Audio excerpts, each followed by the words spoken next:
Tonight, two big topics taking center stage at a Midland ISD school board meeting.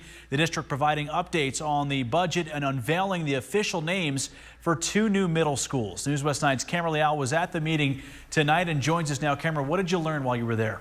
Yeah, Alex, tonight's meeting focused on two important decisions, like you said, how property tax revenues are shaping next year's budget and what to officially name two of MISD's newest middle schools. Take a look at what they decided on.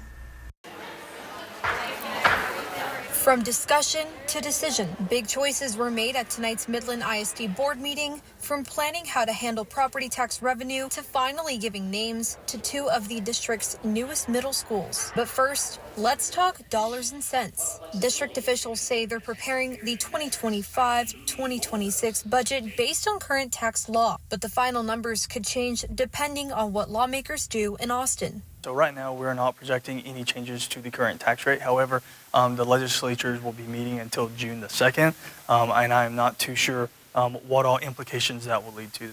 Durham says that for now, the district isn't expecting a tax rate hike, but with the state pushing to lower property tax bills, the district's revenue could look different in a few weeks. One of the main tasks this year was to have tax rate compression and continue to decrease the tax obligations on all constituents. And so with that change going into law, that will more than likely change our bottom dollar.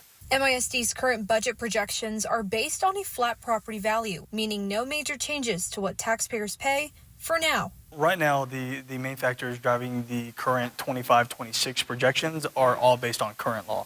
One of the main factors that we're utilizing is a flat taxable value for next year, and so that requires us to not have to compress our tax rates any. However, that is all subject to the 89th legislative session. As for who decides what the final tax rate looks like, TEA actually sets a portion of the M&O tax rate, and then school districts are able to put on any additional enrichment pennies. The maximum compression rate will be established by TEA no later than August the 15th, and then the board will take action on setting a tax rate in September. Durham also had a message for taxpayers who might be seeing higher tax bills. The tax rate is not going to be increased. There's a possibility, depending on the legislation, that it will decrease. However, the school district does not set taxable values. If there are any increases in the overall tax bill, that is because the valuations have increased, not the tax rate being increased. He added that the district will submit a final budget for approval by the end of June, based on what the law says at that time.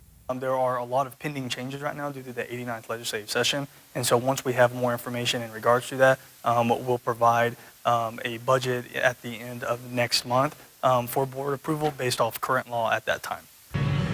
Tonight, MISD recommended official names for two of its newest middle schools. The first, Midland Middle School, and the second, John Randy Story Middle School, in honor of a longtime educator and coach. The next step will be a formal press release from MISD announcing the final decision.